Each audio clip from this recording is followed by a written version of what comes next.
Buonasera da Sicilia 24, le principali notizie. Terremoto a Catania, la scossa di magnitudo 4.5 ha svegliato parte della Sicilia orientale e ha avuto come epicentro Ragalna, il comune che ha subito più danni. A Catania il sindaco Trantino ha disposto in via precauzionale la chiusura delle scuole, mattinata di controlli e nessuna criticità riscontrata, paura in via Grottamagna.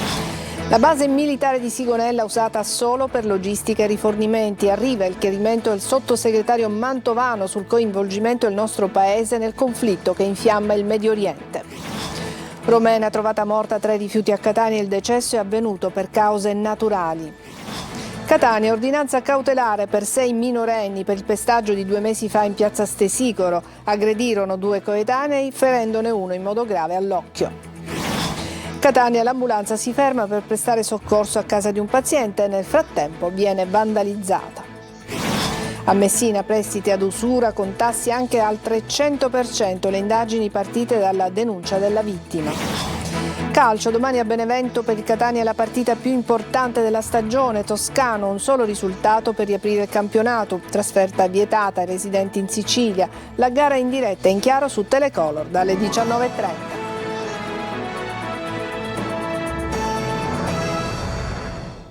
Bentrovati, è durata una ventina di secondi la scossa di terremoto che questa mattina ha svegliato buona parte della popolazione del catanese.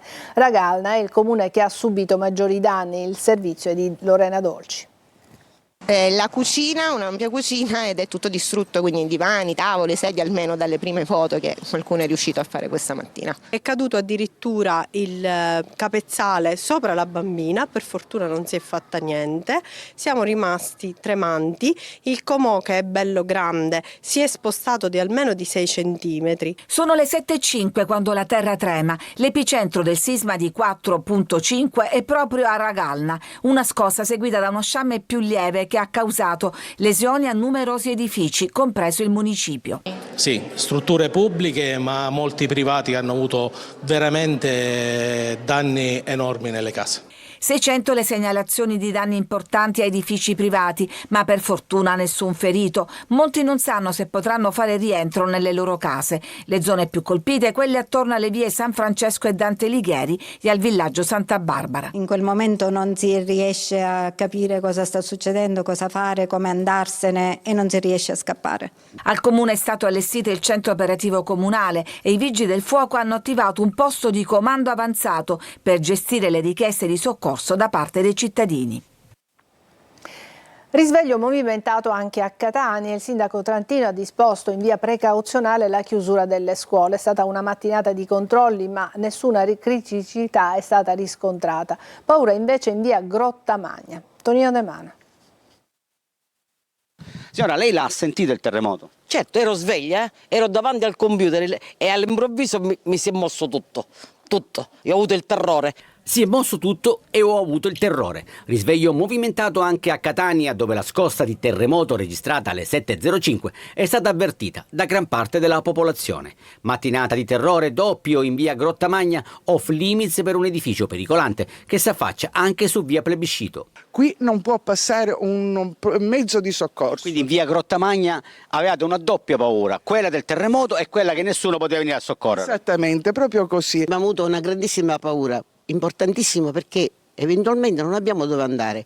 Tanta paura, ma per fortuna nessuna conseguenza, con il sindaco Trantino pronto nell'immediato e in via precauzionale a sospendere l'attività scolastica. Stiamo noi sospendendo le attività didattiche, pertanto invito i ragazzi a non andare a scuola.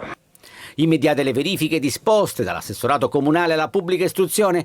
Qui siamo all'istituto San Giovanni Bosco di via Leotta, dove il personale preposto alla sicurezza si è subito attivato. Abbiamo gestito l'ingresso dei nostri allievi, preannunciando l'ordinanza del sindaco e in maniera ordinata sono stati invitati, anche avvisando ovviamente i genitori di questa necessità di effettuare un controllo. La scossa è venuta intorno alle 7, poniamo il caso fosse avvenuta intorno alle 11, voi come scuola cosa fate?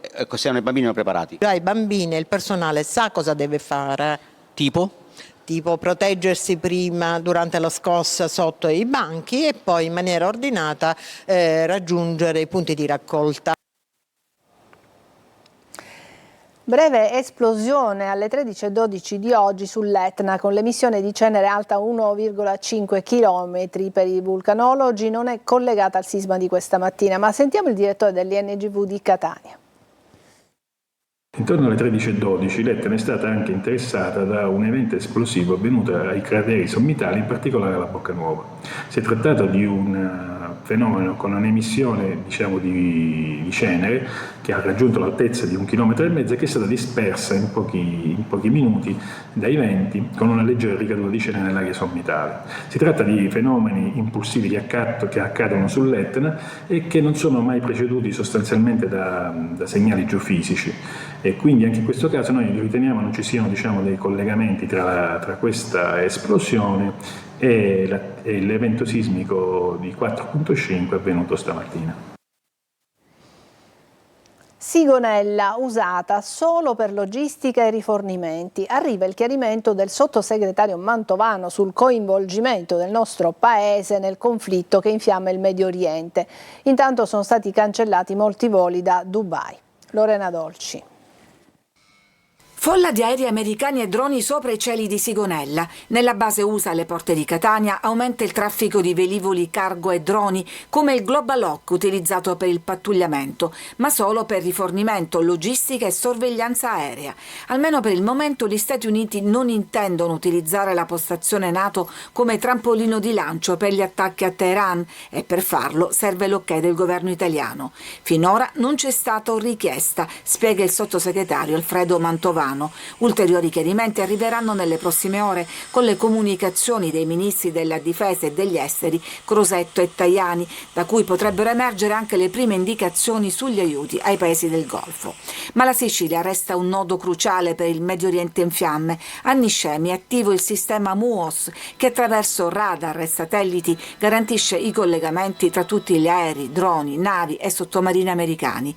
L'opposizione con il Movimento 5 Stelle ha annunciato un'interrogazione parlamentare ricordando che con MUOS e Sigonella l'Italia è già di fatto coinvolta nelle operazioni militari USA. I parlamentari 5 Stelle per protesta hanno abbandonato l'ARS. Fino a che punto le basi siciliane saranno messe al servizio di Trump, si chiede Gilistro. Schifani ha il dovere di informare i siciliani.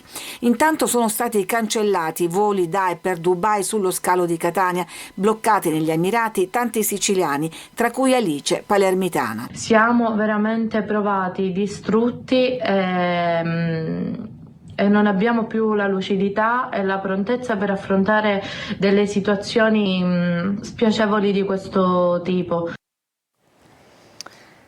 Arriva una svolta nelle indagini sulla 36enne morta a Catania e trovata all'interno di un edificio abbandonato nei pressi del porto. Secondo l'autopsia la donna sarebbe deceduta per cause naturali. Le ferite sul corpo, che aveva fatto ipotizzare un'aggressione, sarebbero invece riconducibili a morsi di animali avvenuti dopo la morte. Desiree Ferlito.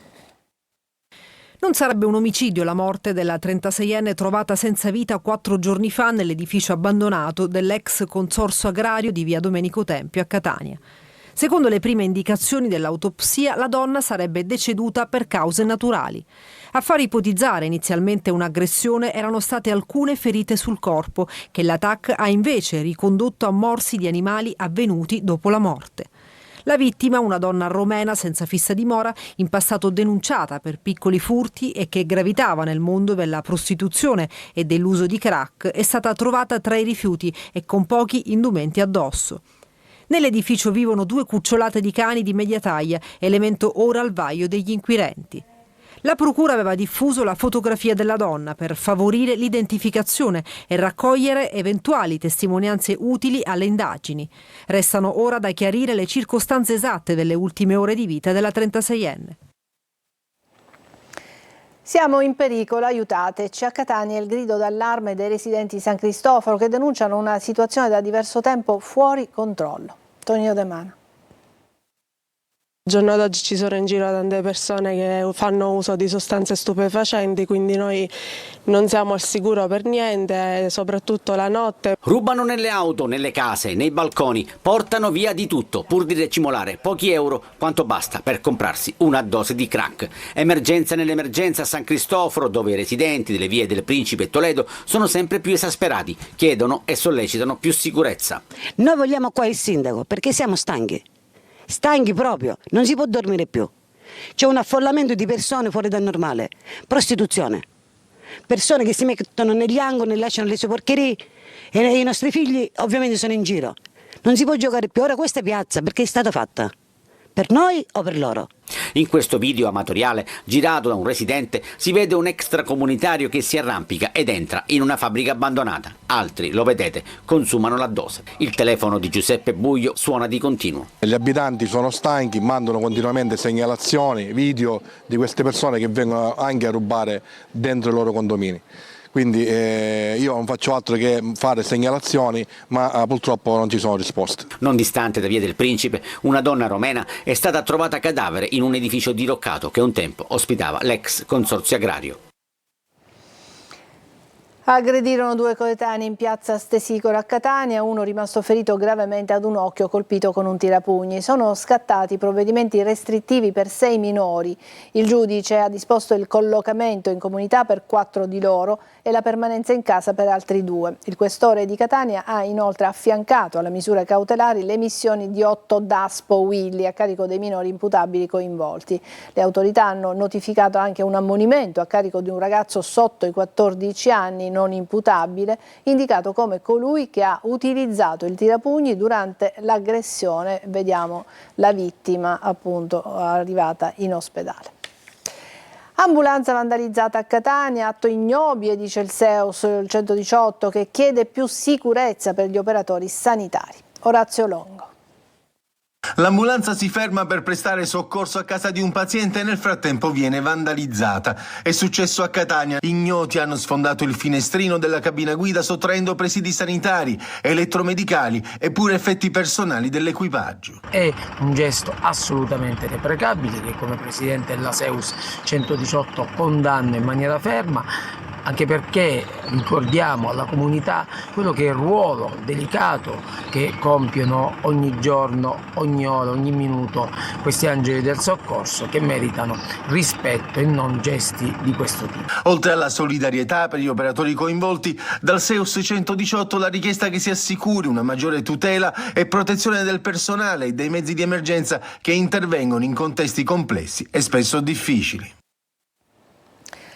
A Messina, prestiti ad usura con tassi anche al 300%. Le indagini sono partite dalla denuncia della vittima. Francesco Triolo. Le immagini riprendono la consegna della rata del prestito ad usura in contanti. È lì che la squadra mobile di Messina fa scattare uno dei 5 arresti nell'ambito di un'indagine per usura coordinata dalla Procura e dalla Direzione Distrettuale Antimafia. Un'inchiesta avviata da tempo e che ha portato già agli interrogatori preventivi lo scorso 16 febbraio. Adesso 4 indagati sono finiti ai domiciliari, mentre per un quinto è stato applicato l'obbligo di presentazione alla polizia giudiziaria. Svelati più episodi di usura in città dopo la denuncia di una vittima che avrebbe riferito i diversi rapporti di prestito a condizioni gravose, fornendo dettagli sui creditori, sulle somme ricevute e sugli importi già versati o ancora dovuti, con tassi annui sino al 300%. Tra gli indagati un 51enne messinese che secondo l'accusa avrebbe approfittato dello stato di bisogno della vittima, lo stesso per un 55enne sempre di Messina. Il rapporto, inizialmente presentato come un prestito amichevole, sarebbe stato poi ricondotto dagli investigatori ad una condotta di natura usuraria. Ulteriori episodi sono stati contestati ad un 47enne, un 42enne e un 30enne che avrebbero concesso somme di denaro alla stessa vittima, pretendendo la restituzione di importi superiori con tassi ben oltre la soglia prevista dalla legge e ricorrendo in alcuni casi a minacce per ottenere i pagamenti. Adesso una breve pausa, tra poco.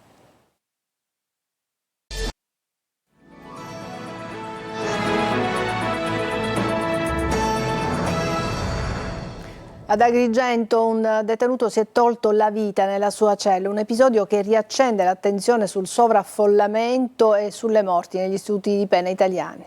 Davide Sardo.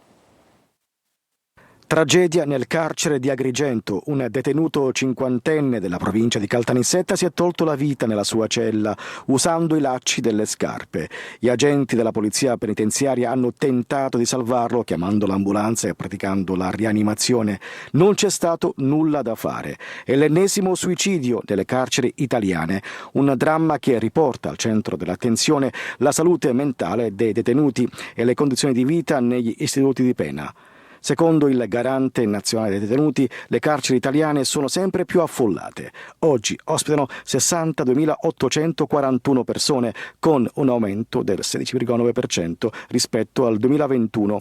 I decessi totali sono stati 254. Crescono le morti per cause da accertare, passate da 15 a 50 casi. In calo invece i suicidi, da 83 a 76, e le morti naturali, da 142 a 125. Un quadro che conferma la pressione crescente sulle carceri italiane e le difficoltà nel tutelare la sicurezza e la salute dei detenuti. Ogni numero dietro queste statistiche racconta una vita persa, una storia spezzata e una ferita aperta nel sistema penitenziario del nostro paese. A Trapani, confisca di beni al geometra Andrea Bonafede, l'uomo che ha fornito l'identità al boss deceduto Matteo Messina Denaro. Il provvedimento riguarda l'appartamento di Campobello di Mazara utilizzato come ultimo covo del boss e l'auto. Laura Spanò. Entrano nel patrimonio dello Stato l'appartamento di Vicolo San Nicola a Campobello di Mazara, ultima residenza dell'allora latitante Matteo Messina Denaro, e l'Alfa Romeo Giulietta Nera, di cui lo stesso si è servito per i suoi spostamenti segreti non solo in città ma anche in province e fuori dal Trapanese, spesso accompagnato dalle sue amanti. Il provvedimento di confisca emesso dalla sezione misure di prevenzione del Tribunale di Trapani ed eseguito dai finanzieri di Palermo arriva a quasi un anno di distanza dal sequestro preventivo ed è frutto delle indagini coordinate dalla Procura di Palermo ed è stato applicato ad Andrea Bonafede, il geometra campobellese che ha prestato l'identità al padrino durante la latitanza. Bonafede, nipote del boss Leonardo e cugino di Laura Bonafede, storica amante di Messina Denaro, è considerato tra i principali fiancheggiatori del padrino, catturato a Palermo il 16 gennaio 2023 e morto a settembre di quello stesso anno. Con lo stesso decreto il Tribunale ha applicato nei confronti di Bonafede la misura personale di prevenzione della sorveglianza speciale per 4 anni, accompagnata dall'obbligo di soggiorno nel comune di residenza. Bonafede, in carcere per associazione mafiosa, ha avuto confermata anche dalla Cassazione la sentenza di condanna a 14 anni inflitta dalla Corte d'Appello di Palermo. Ancora una breve pausa e poi il calcio.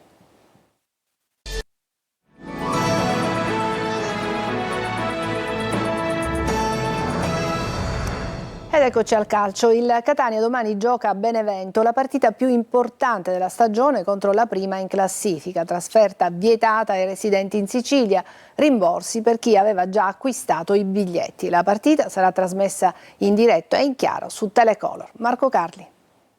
La notizia, che era arrivata nella serata di martedì ed era diventata praticamente certa nelle ultime ore, è ora ufficiale dopo la disposizione prefettizia che prevede il divieto di acquisto dei tagliandi in tutti i settori dello stadio Ciro Vigorito ai residenti nella regione Sicilia. I biglietti della partita Benevento-Catania, precedentemente acquistati dai tifosi rossazzurri che risiedono sull'isola, sono annullati e verranno rimborsati. Un provvedimento d'urgenza che deriva dall'attività congiunta della Digos di Catania, Cosenza e Salerno, secondo cui il rischio di scontri era reale, perché nello stesso momento si sarebbero spostati i tifosi del Catania appunto, ma anche quelli della Cavese verso Crotone e del Cosenza verso Potenza. Il divieto di trasferta coinvolge infatti le 3 tifoserie, dunque anche quelle di Cosenza e Cavese appunto. La notizia arriva 2 giorni dopo l'attivazione della prevendita che aveva portato al tutto esaurito nel settore ospiti del Vigorito. Nel frattempo la squadra sta preparando la partita in Campania nella giornata del 30° anniversario della scomparsa di Angelo Massimino, ricordato in una nota dal club. C'è stata la rifinitura. Possibile la conferma della linea difensiva che ha fatto bene a Salerno. Lunetta dovrebbe giocare da attaccante. Noi abbiamo un risultato per riaprire il campionato. Abbiamo visto cosa fa bene e meno bene il Benevento. Dobbiamo fare un gol di più del Benevento. La cosa più importante è essere attenti quando c'hanno la palla gli avversari e sappiamo cosa fanno e come lo fanno, ma soprattutto quando abbiamo la palla noi, per fare un gol di più dell'avversario dobbiamo essere determinanti quando abbiamo la palla noi. Diretta in chiaro in esclusiva della partita su Telecolor dalle 19:30 il via, poi la telecronaca del match con le interviste flash in esclusiva a fine primo tempo e a fine partita. In mix zone le interviste con gli allenatori e i protagonisti in campo. E dopo la decisione del prefetto di Benevento è arrivata la reazione del Catania attraverso le parole di Pelligra. In segno di solidarietà nei confronti di tutti i tifosi rossazzurri non sarò presente allo stadio Vigorito, dice il presidente rossazzurro in una nota.